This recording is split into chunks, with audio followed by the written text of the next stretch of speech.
Hi, I'm Kayla, a 36-year-old woman. Lately, life has been challenging as I navigate through a lot of changes. My husband, Tom, played a significant role in these difficulties, but thankfully, someone intervened and prevented further pain. Let me introduce you to the key people in my story. First, there's my sister, Maya. She's 6 years younger than me and quite attractive. Growing up, we didn't see eye to eye. I was the studious one while she enjoyed popularity. Our relationship was strained, with her often teasing me, seemingly envious for reasons I didn't understand. Despite our mom's efforts to mend fences, we remained distant. During my college years, we drifted apart even more. However, after I graduated and she entered her teenage years, we slowly began to reconnect. Our bond improved slightly, though we never became exceptionally close. It was enough for me, and I was... Hi, I'm Kayla, a 36-year-old woman. Lately, life has been challenging as I navigate through a lot of changes. My husband, Tom, played a significant role in these difficulties, but thankfully, someone intervened and prevented further pain. Let me introduce you to the key people in my story. First, there's my sister, Maya. She's 6 years younger than me and quite attractive. Growing up, we didn't see eye to eye. I was the studious one while she enjoyed popularity. Our relationship was strained, with her often teasing me, seemingly envious for reasons I didn't understand. Despite our mom's efforts to mend fences, we remained distant. During my college years, we drifted apart even more. However, after I graduated and she entered her teenage years, we slowly began to reconnect. Our bond improved slightly, though we never became exceptionally close. It was enough for me, and I was content with that. Next, let me tell you about my ex-husband, Tom. We met at work and got along really well. We dated for about 3 years before getting married. We worked hard and bought our first house together. I earned more money, so the mortgage and deed were in my name. After 2 years of marriage, Tom asked me about having children. Honey, I was wondering about something and I need you to think about this with an open mind. All right, what is it? I've been thinking that we've been together for a while now and maybe we could start a family of our own. Tom, you know how I feel about that. I know, but we have the money for it, and it would be really cute to have little versions of us running around, don't you think? Yeah, but kids are a lot of work and responsibility. We're the most hard-working and responsible people we know. Come on, give it some thought. Okay, I promise I'll help take care of them. Just keep that in mind. Even though I wasn't keen on having kids, I gave in because Tom kept bringing it up. First, we had a son, and 3 years later, we had a daughter. Initially, Tom was very helpful, but that quickly changed. Suddenly, I was responsible for everything at home, including the kids. After our first child, Tom insisted I stop working because he had gotten a promotion and was earning more than me. I tried to resist, but eventually, I decided it wasn't worth the fight and accepted my new role. To avoid getting bored at home, I took up a new hobby, hosting dinners. I often invited my mom and sister, who lived nearby, and my mother-in-law, Megan, whenever she was in town. Eventually, I started to feel comfortable in my new life. I got to spend a lot of time with my family, and that made me happy. Tom and I were doing okay. I had gone through some trauma after giving birth to our second child, where I almost died, which affected our relationship. I didn't think anything else was wrong, but oh, how wrong I was. As I was cleaning my room, I found a pair of panties that definitely weren't mine. My heart sank as I stared at them, wondering if I wasn't enough for my husband. I had been feeling different lately, but I had just had our second child. It hadn't been over a year since then, and I was still recovering. I had been going to therapy, making slow progress, but it didn't seem enough because Tom was cheating on me. Once the shock wore off, I was filled with anger and betrayal. I needed to know who my husband was cheating on me with and why. First, I sent Tom a picture of the underwear and asked him who they were. Then I checked his laptop. I logged into his social media accounts and went through his chats. At first, I didn't see any unknown women, which confused me more. I looked through his messages, but found nothing. In my desperation, I went through every chat, even though I knew it was foolish because everyone in his contacts was someone I couldn't believe could hurt me that much. Then I realized that my sister's contact ID was everywhere. Look, if you thought I was helping you out, I was keeping Tom busy so you could focus on the kids. Are you serious? That's the dumbest thing I've ever heard. Look, we didn't mean for it to go this far, okay? I only did it because he kept hitting on me, and he's a nice guy. But he was my husband. Why would you help tear our family apart? I just want what's best for Tom, okay? If I'm the best for him, then so be it. You're disgusting. I hung up, unable to believe her nerve. I just lay in bed and cried. I never thought my life would come to this. Eventually, my youngest woke up crying, so I tended to her. I felt empty as I went through the motions of the day. I couldn't let my kids know something was wrong. They didn't need that worry. I picked up my older child from school, made dinner, and when they asked where their dad was, I lied and said he was working late. At some point, my anger turned into worry. It was almost 11 o'clock at night, and Tom still wasn't home. Tried calling him multiple times, but he didn't answer. I even tried calling my sister to see if he was there, but she didn't pick up either. Exhausted from the day, I went to bed hoping it was all just a bad dream. The next morning, I woke up feeling like something was wrong. I looked around and realized Tom's things were gone from the room. I checked the cupboards and drawers, and most of his stuff was gone from the house, too. He had left while I was asleep without saying a word. I couldn't believe it.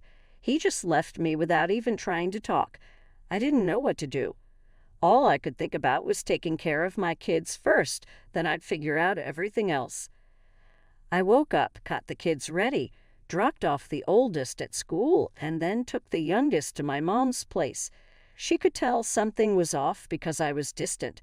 All I could think about was how I'd managed to raise 2 kids alone whenever I came back to reality. I remembered I had to tell my mom about my sister and husband eventually. She couldn't wait any longer and asked what was wrong.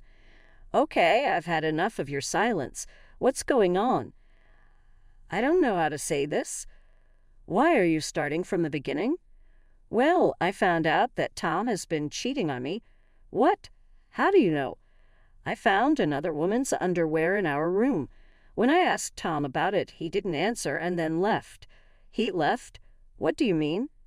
When I woke up this morning, all his things were gone. Gone? You didn't try to stop him. I didn't even realize. When he came back, I fell asleep around midnight, and when I woke up, all his stuff was gone. Oh my God, my poor girl. I'm so sorry this happened. Yeah, it gets worse. Oh no, what happened? Do you know who Tom cheated on you with? You mean you know who he cheated with? Yeah, I snooped through his things to find out. I wouldn't have tolerated this under normal circumstances, but this is different. So, who is it? Maya. Excuse me, what? Are you serious? Yeah, my husband has been cheating on me with my own sister. I called her to ask about it, and she was so casual about it. She said they were in love, and she believed she was the best for him, so she was going to keep being with him. Oh my God, what has Maya done? I don't even know how I'm going to survive. I have 2 kids to raise, and I need to find a job too. Look, why don't we just get some rest while I try to process this? I'll be here to help you, okay? Yeah, okay. Thanks, Mom. I had become numb to everything that had happened, so telling my mom wasn't as hard as I thought. I ended up sleeping while my mom took care of my youngest. When I woke up, I heard my baby crying and my mom yelling. I rushed out and saw my mom on the phone looking angry. She hung up and seemed surprised to see me. She apologized for the noise, but didn't say more. I knew she had been giving Maya a piece of her mind. Over the next few days, Mom stayed with us. It was easier having someone understand my feelings when I felt so alone. I found out through mutual friends that Tom and Maya got married. They reached out to me, concerned and confused. I had to explain everything, which was humiliating, but they were supportive. They all blocked Tom and Maya and refused to associate with them. But I found out they got married the day after Tom left us. It hurt to know, but I shouldn't have expected anything different from them. When I told my mom, she was furious. You should know my mom is usually calm, so seeing her so angry with my sister was surprising. It was great to have her financial support. She wasn't obligated to help, but she did her best for us. She even helped me get job interviews because I wanted to contribute. Now that Tom wasn't there to stop me, taking care of the kids was manageable. But when they asked about Tom, I had to hold back tears. Still, we got through it. A week later, I got a letter from Tom. I didn't want anything to do with it. I figured it was some apology, but I was done with him. A week was too long to try to fix things, especially after he ran away from his family. So I did the next best thing I could think of. I burned the letter, but afterward, I couldn't help but be curious about what it said. Sometimes I wished I had read it before burning it, but then I reminded myself that nothing he could have said would change how I felt about him and what he did. The next day, my mom and I took the kids to the fair.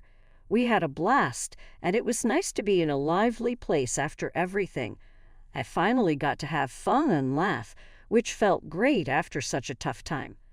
That night, my mom and I relaxed with a bottle of wine, and I told her about the letter. So something came in the mail for me last night. Oh, what was it? It was a letter from Tom. What? What did it say? I don't know. What do you mean? You opened it, right? No, I didn't want to deal with anything he had to say, so I burned it. You burned it? Kayla, what if they were official divorce papers? The envelope didn't look legal at all. I'm sure it wasn't that. Well, if you're sure, what do you think was in it? I don't know, maybe a weak apology or a request for his stuff back. I wouldn't be surprised, but how are you feeling about all of this now? Well, today was a good day. It's tough, especially when the kids keep asking where their dad is. What do I even tell them? It's slowly getting better, but only a little. As long as it's improving, I'm always here for you. And just so you know, I'm planning to cut ties with your sister. Everything I have will go to you and the kids. Oh, Mom, that means a lot. But are you sure? Maya is still your daughter. I know you and Maya had your differences, but what she did is unforgivable. I raised both of you better than this, and Maya clearly didn't care, so she's no longer my daughter. I would have been upset if Mom changed her mind easily, but I knew Maya was still her child. I couldn't imagine how hard it must have been for Mom to make that decision because I could never do that to my kids. It made me even more grateful to have someone so supportive. Another 3 days passed, and I heard a knock on the door. It was strange because I wasn't expecting anyone, and besides my mom, who was at work, no one ever visited. I opened the door cautiously and saw 2 men in black suits. I only opened the door a little and asked who they were. They said they were lawyers and had something for me.